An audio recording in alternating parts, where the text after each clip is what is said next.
Hey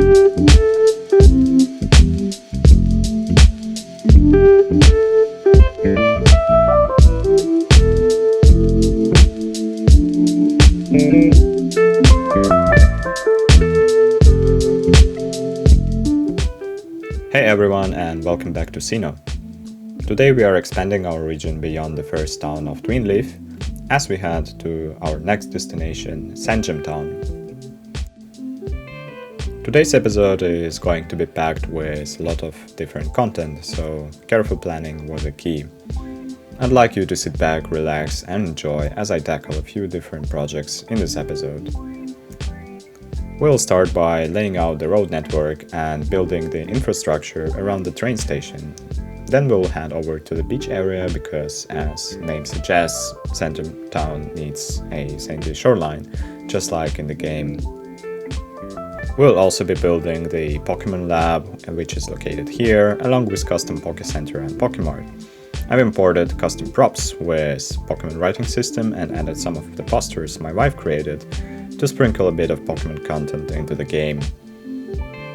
And to give Sandgem its own character, we'll add some residential blocks with blue rooftops, setting it apart from Twinleaf Town.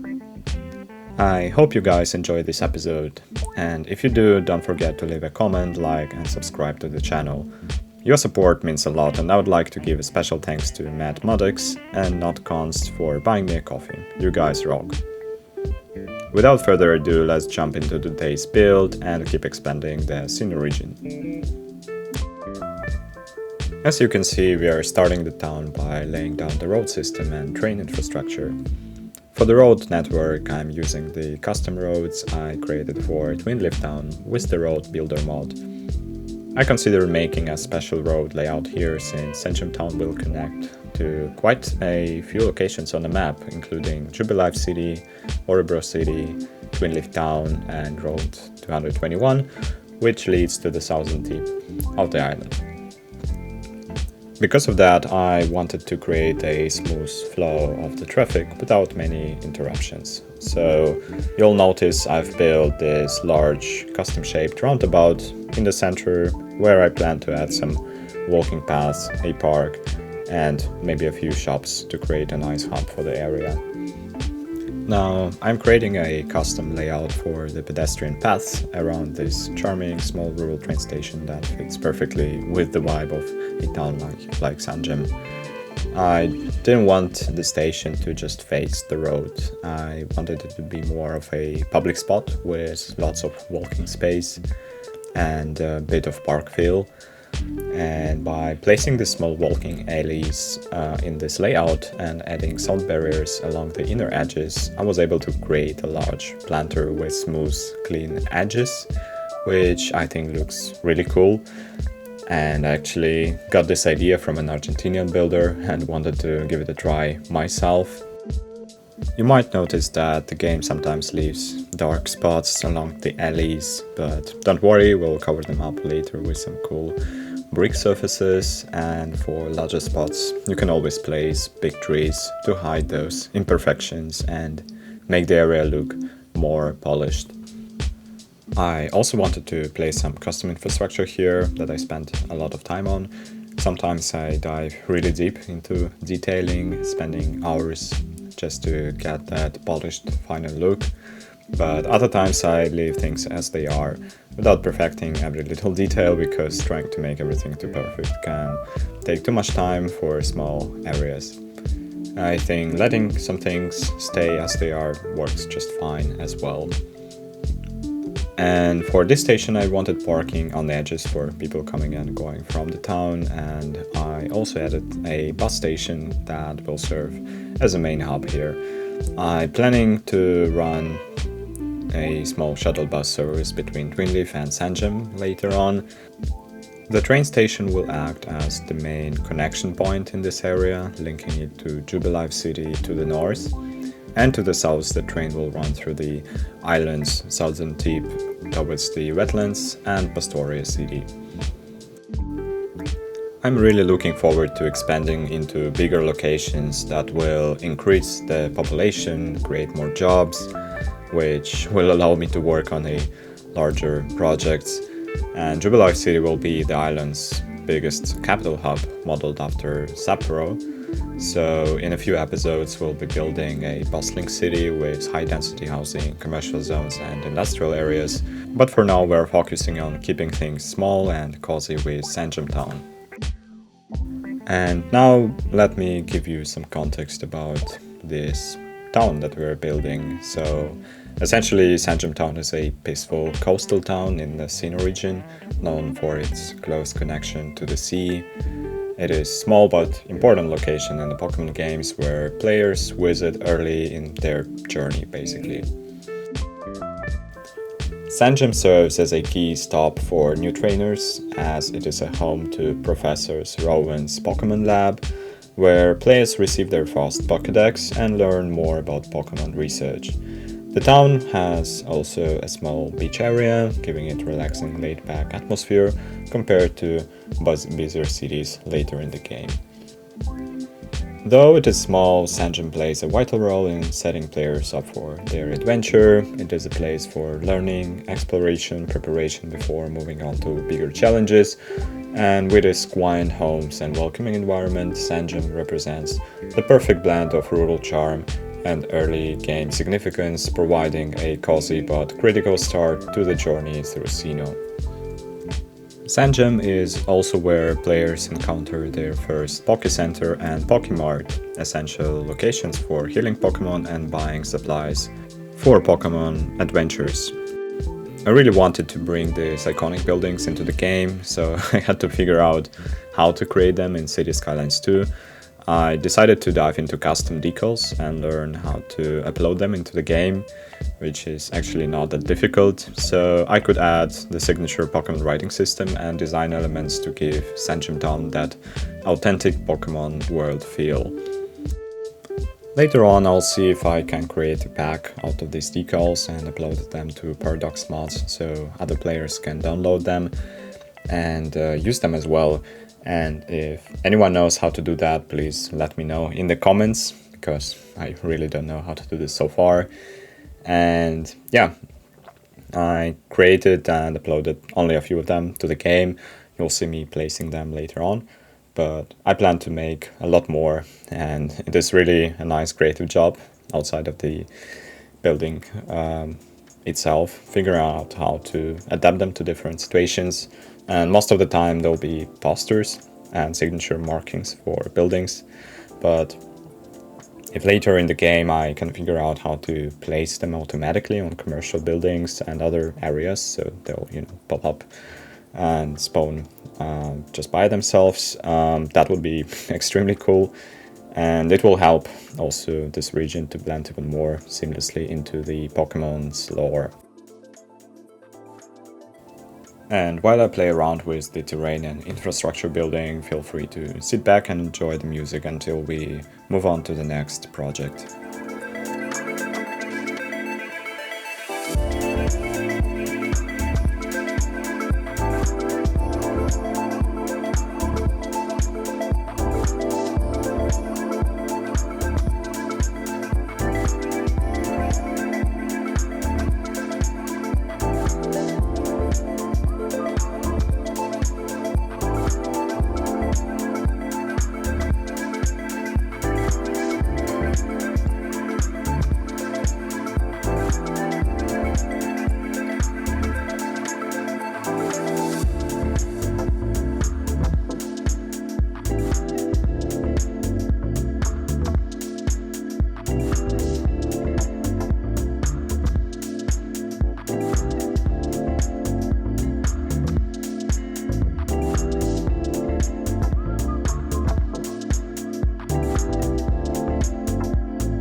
now we are finally coming to the beach area. I've traveled along some beaches in Hokkaido on Google Maps, and I have to say, it seems like Japanese people aren't necessarily big fans of beaches in this climate. And there aren't many of them, and most of the time the shoreline is a place where not much things are happening. And I believe the experience is often cold and unwelcoming as well. But since we're recreating the Pokemon's world, I think we can add a nice beach to this area with infrastructure and good-looking sandy waterfront, as the name of the town and game itself suggests. So one thing I want to do and to bring from Japan, though, is the constant threat of tsunamis in the coastal towns feel. And they take protective measures seriously, and I wanted to reflect that here.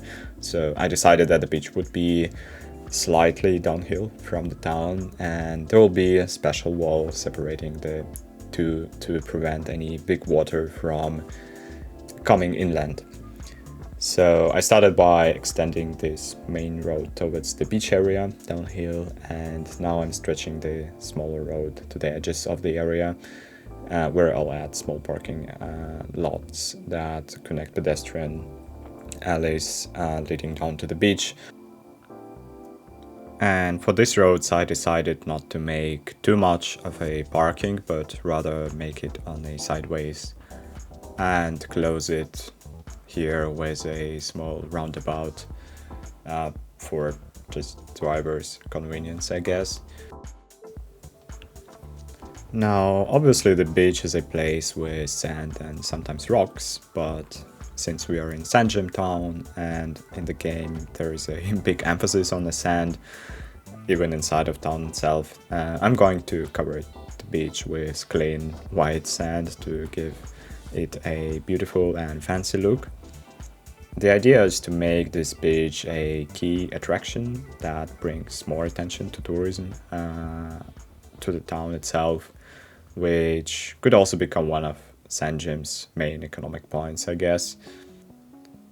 Before placing the main sand area, I wanted to create a smooth transition between the sand and the grass, as I've seen many creators do.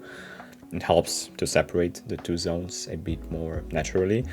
Of course, I'll be planting lots of grass and trees here later on to make the area feel more complete. I was tempted to add a bunch of palm trees, but since we are in a colder climate, that wouldn't be very realistic, I guess. So I'll stick to temperate climate trees from the vanilla game to keep setting more authentic. And I also wanted to have this effect that the sand is stretching to the seafloor and goes quite deep into the water. For the pedestrian sidewalks here, I'm going to keep it quite simple. I'll mainly focus on bringing them to the main beach walk where people will enter the beach, and later I'll fill the area with different activities you would typically find around beach spots. And yeah, I wanted to make it feel more lively and engaging here. And I think the final look was relatively fine before all detailing came into place.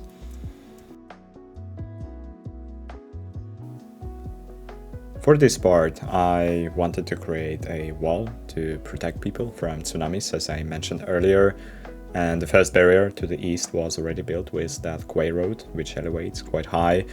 For this section, I decided to use plenty of rocks and stacking them in a way that forms a natural wall. And that should help to protect Sandgem Town from big waves, I guess. And that said, the beach infrastructure will probably always be at risk of being washed away, but for now, let's imagine that while we are building, there won't be any catastrophes hitting this place, and it will stay untouched. And for the wall, it was no-brainer to fill the small empty areas with trees and bushes. This way it won't be just a bare rocky section, but will blend more naturally with the environment, creating a mix of nature and human-made protection. Personally, I really hope we'll eventually get more foliage options to mix up these areas with vanilla trees. For now, we're working with what we have, and while the variety isn't huge at the moment, we'll make it work. For now, to make these areas feel a bit cooler, I'm using oak trees but placing them below the ground level so that just the tops show. This makes them look more like spread out bushes, which adds nice effect to the landscape. As for the beach itself, I've planted a lot of greenery and prepared it for future detailing. For now it already looks pretty good and attached it feels, and I think I'll add a few more beaches around the island later on. I really like these small natural areas before they add a lot of realism and they don't require too much work, especially when there is not much infrastructure around them. So placing a few wild beaches across the map later on I think will be really cool addition.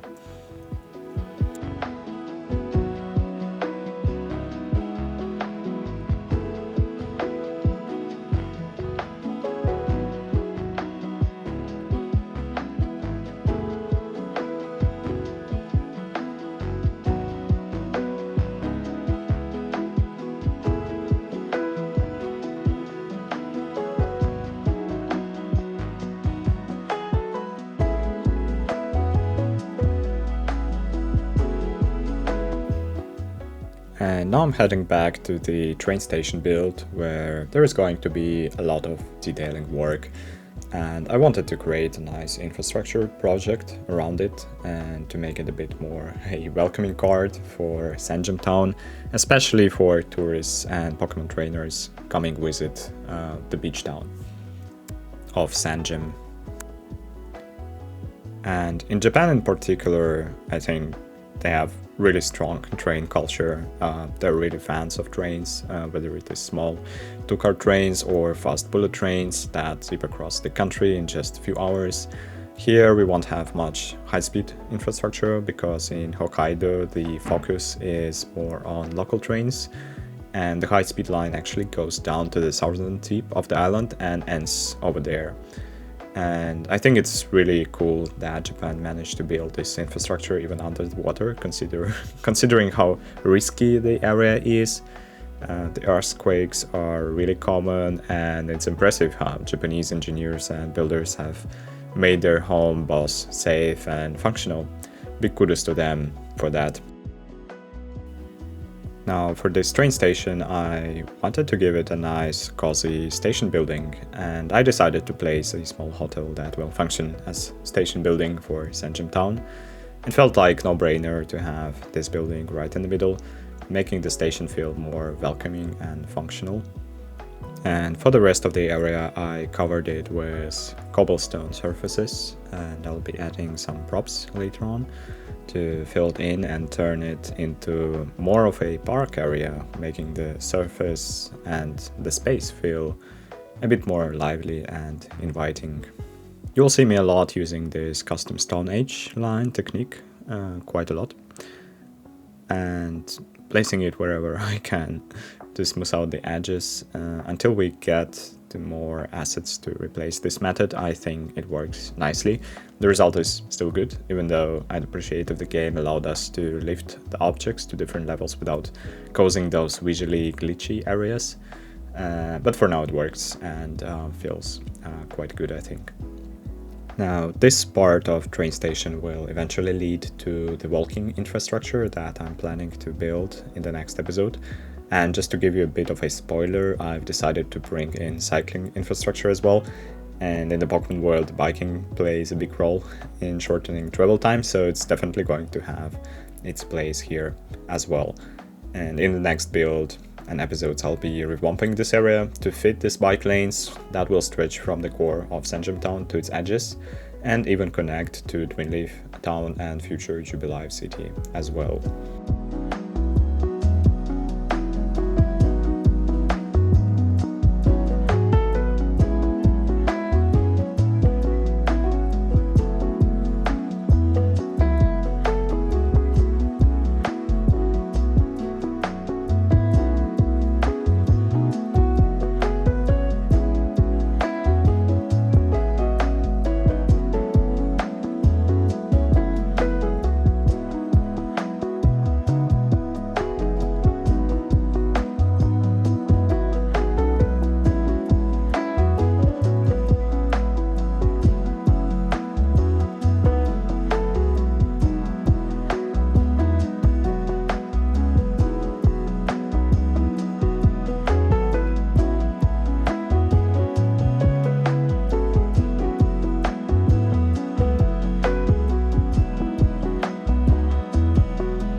Now, moving to another edge of the train station, I wanted to create a small industrial area.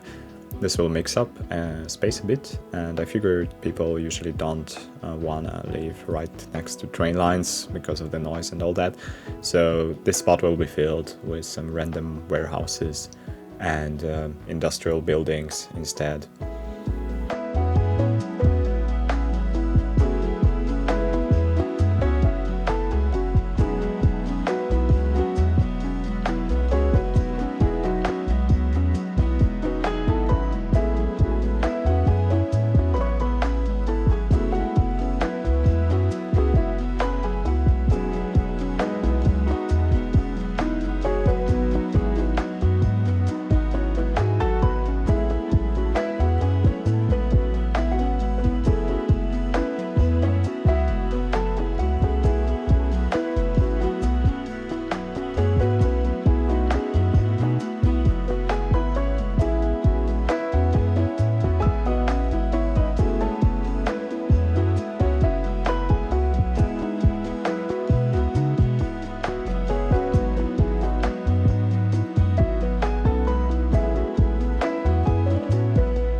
And now is the time to finally place the landmark of this town, the Pokemon Lab. In the game it's more blended into rural environment and the building itself isn't really unique, I think. But here I wanted to give it more of a lab look, and I found this disaster control center from the vanilla game that fits that role, I think, pretty well. Instead of just placing the building, I wanted to create more of a active area around it. So I fenced it off from the rest of the town and filled it with parking and other things happening around. And this way, I think the costly lab equipment is somewhat protected from any lurking Team Galactic members or other villains of Sinnoh. And for those who aren't familiar with the Pokemon games, the Pokemon Lab is a key location where research on Pokemon and their evolution is conducted. It is also where new Pokemon trainers receive their starter Pokemon and Pokédex, marking the start of their adventure. And in Sandgem Town, the lab is run by Professor Rowan, one of the leading Pokemon professors in the series. The lab plays an important role in the story and serves as a hub for learning more about the Pokemon world. And throughout the series, the Pokemon Lab has been a place of discovery, exploration, and the starting point for many trainers' journeys. In general, Pokemon professors want you to conduct the research for them, and they're older and don't want to spend time walking around the island with dangerous Pokemon and villainous organizations lurking around, so they give you the task of exploring, battling, and collecting data on the Pokemon you encounter. And now we finally come to the build that I'm most excited about, the PokéCenter.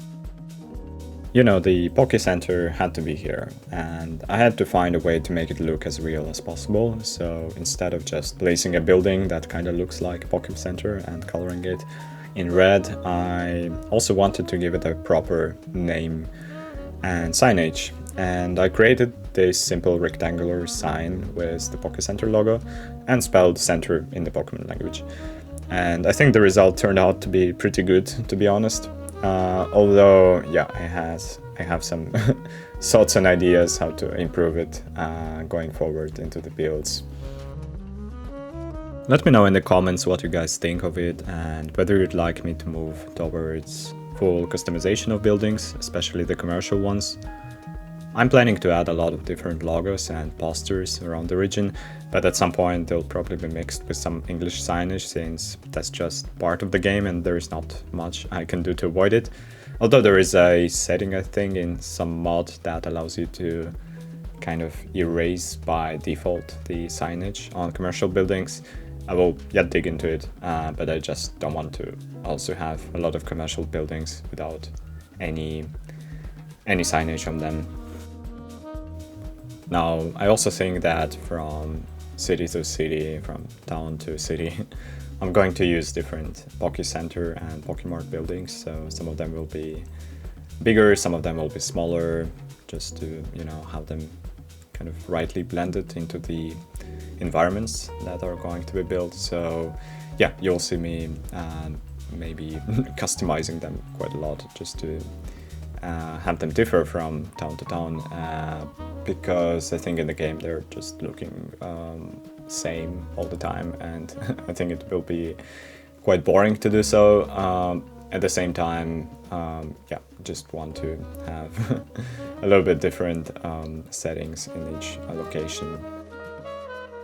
I think this area turned out exactly as I wanted. The building stands out with its bright red color thanks to the recoloring mod, and it has the signage and complementary red brick parking areas that really suit the theme. And I'm happy I was able to reflect the Pokemon world's buildings and city skylines too, and I plan to keep doing that as we move forward. I'll be putting these custom touches in almost every in-game location, so guys, this is quite exciting, I think. And I'll finish this block by building a small residential area and adding pedestrian infrastructure around it, and yeah, once it's done, we will move to our next project.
And now comes the moment where I place this custom poster or banner that my designer wife created. She took inspiration from old school communist era posters where people were encouraged to take action. This one features gym leader Rowan from Orbrook City calling for some kind of action, so it's a bit unclear what exactly, as the text doesn't have a specific meaning, but I like to think that he's inspiring young trainers to follow their path and be brave as they discover the Pokemon's world. And after coloring the roofs based on the game's color scheme for Sandgem Town, soft yellow with blue roofs, I continued building out this block, filling it with residential area. I followed the same method I used in Twin Leaf, placing the buildings one by one and adjusting their locations later on. I deleted all their default props like net lanes, fences and trees, so I could replace them with my own custom ones.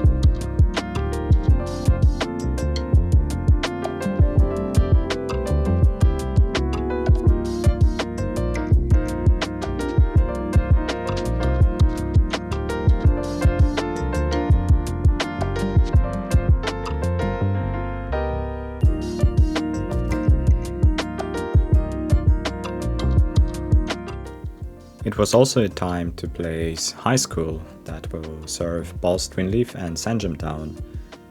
The game needs to educate people so they can work in better jobs and produce more income for city budget, which is currently in the negative.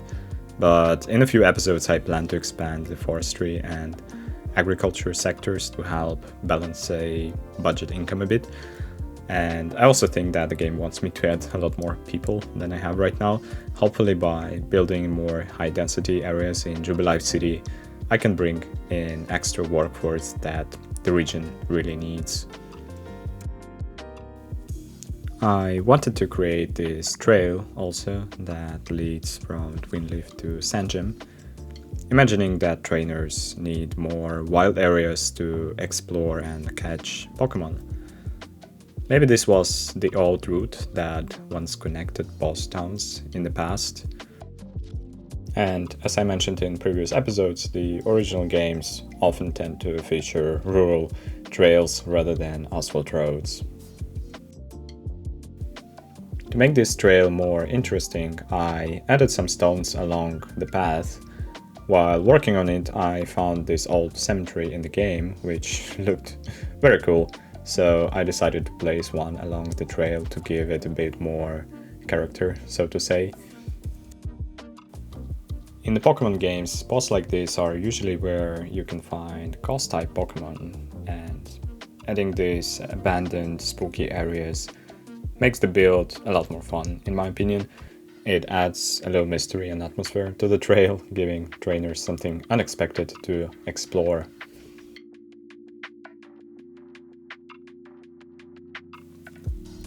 The next goal was to complete and detail the Pokemon lab, which took some time but turned out pretty well, I think. I started by placing custom infrastructure and sticking to the triangular shape theme of the building. And once again I added custom parking lots because I feel it really adds a lot of realism to the build, especially for important buildings like this. I imagined the lab would host different people passing through to help with Pokemon research along with employees working there, so having some nice inside parking was definitely necessary. I also thought that the lab would need some kind of backyard for equipment and service cars, so you'll see me working on that in a bit, and it adds another layer of realism to the build, making it feel more functional, so to say.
And once again, I'm placing down a small battle arena where I imagine a lot of battle research happens.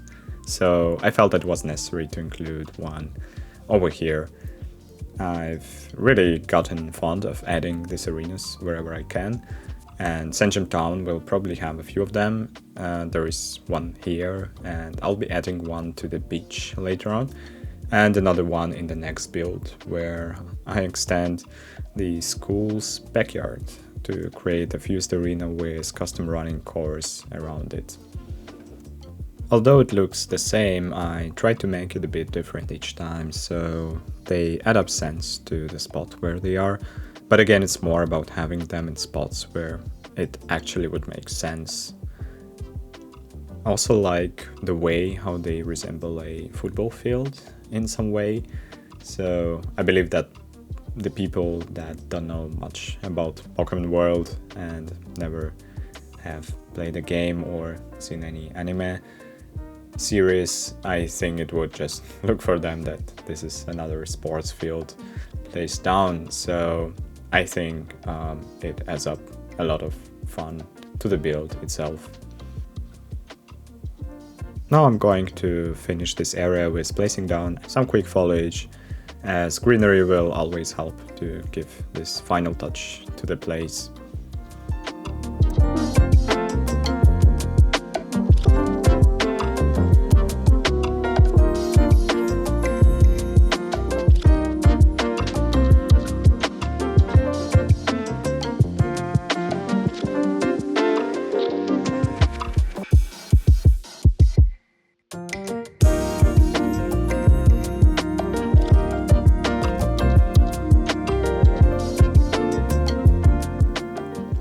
I had to address the constant demand for heroes in the city, so I added a cemetery.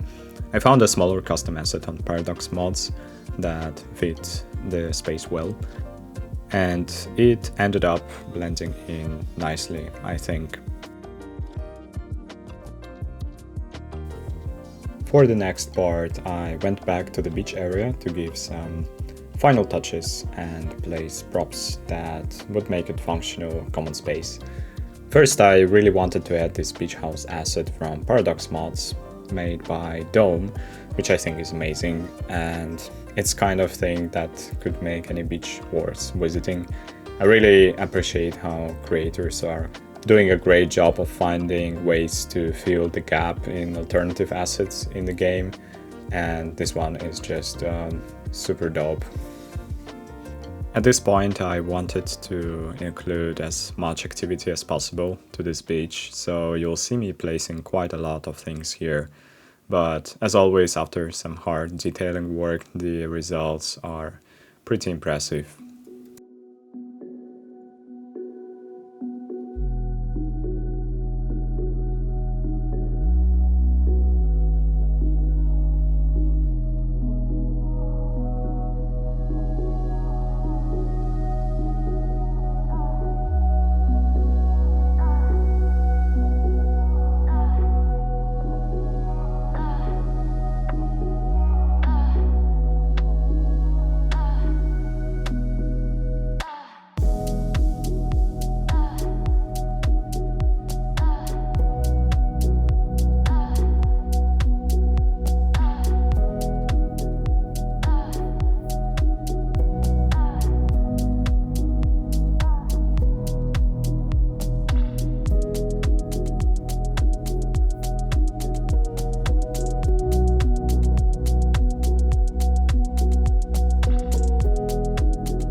For the final touches of this area, we are going to fill in these residential blocks with some detailing techniques similar to what I used in Twinleaf Town.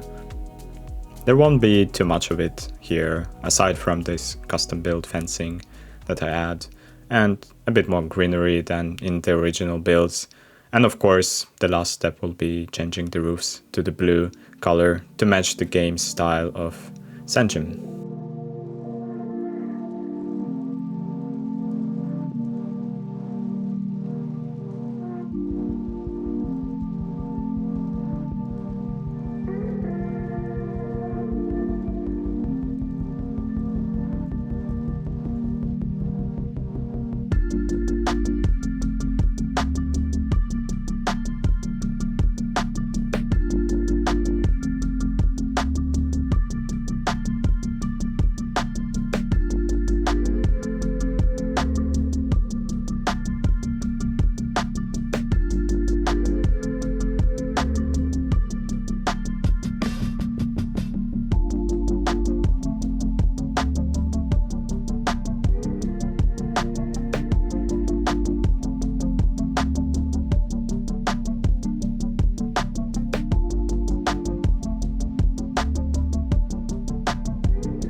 Now, the last build here is going to be the Pokemart, which is an essential part of the economy in the Pokemon world.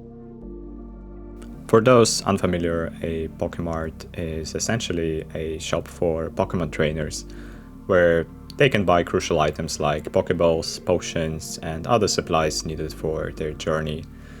It is a significant place because it's where trainers stock up on the essentials that help them succeed in battles, catch Pokemon, and heal their team in between adventures. In every town, the Pokemart is a central hub supporting trainers and helping boost the local economy by drawing in customers quite regularly. Having one in Sandgem will definitely give the town that authentic Pokemon feel. Setting up this area wasn't too difficult since there are a few buildings that work well as a base for Pokemart. I just needed to recolor one of them to a bright blue and add a custom Pokemart signage I created, which highlights the building in a way that's, I think, similar to the games. In later generations of Pokemon, the PokéMart and PokéCenter were merged into one building, but in Sinnoh they're still separate, so I'll be placing Pokemarts in every town and city, and I'm gonna be using different assets to keep each one unique. For this build, I might have overdone it with the parking, but I thought it would be nice to have a larger lot that can serve the Pokemart, PokéCenter, and the nearby train station.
And that's it. I'm finally wrapping up this build. For the last touches, I added a few decals to give it a worn, lived-in look, along with some vending machines, because in the Pokemon world you can always buy lemonade and snacks that can heal your Pokemon.